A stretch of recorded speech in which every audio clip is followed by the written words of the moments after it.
माता गुरुजींनी सांगितलं, बेटा या अरण्यामध्ये येणारा परपुरुष दुसरा कोणी नसेल, जो पण येईल तो जगाचा मालक तुला भेटायला येईल, जगाचा मालक तुला भेटायला येईल. या शब्दावर विश्वास ठेवणार रात्रंदिवस अंतःकरणापासून फक्त देवाची भक्ती आणि वाट बघत होती. काय हे कब मेरे राम जी का आवन होगा, शबरी की कुटिया का पावन होगा, तब मेरे राम जी का आवन होगा, शबरी की कुटिया का पावन होगा, तब मेरे राम जी का आवन होगा, शबरी की कुटिया का पावन होगा.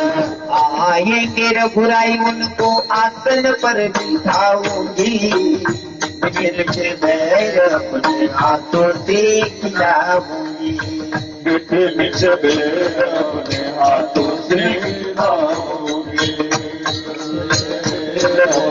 हाथों से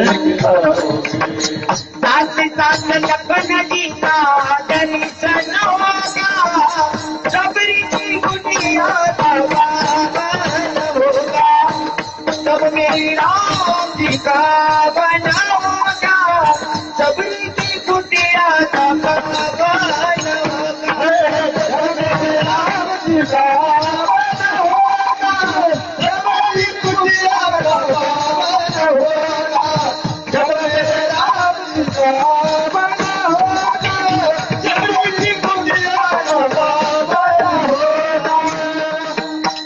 मार्ग में मैं जाऊंगी, कलिया चुन लाऊंगी, अपने ही हाथों से मैं प्रभु को पहनाऊंगी, फूलों की थाली में चंदन होगा, शबरी की कुटिया का पावन होगा.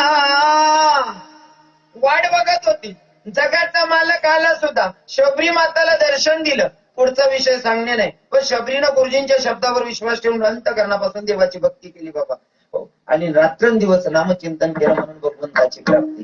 साधकांनी सांगितलं, पटलं आम्हाला, आम्ही रात्रंदिवस नामचिंतन करू. पण देवा ऐक ना, रात्रंदिवस नामचिंतन केल्याच्या नंतर देव आमच्या जवळ, देवाला आवडेल का? देवाला आवडेल का?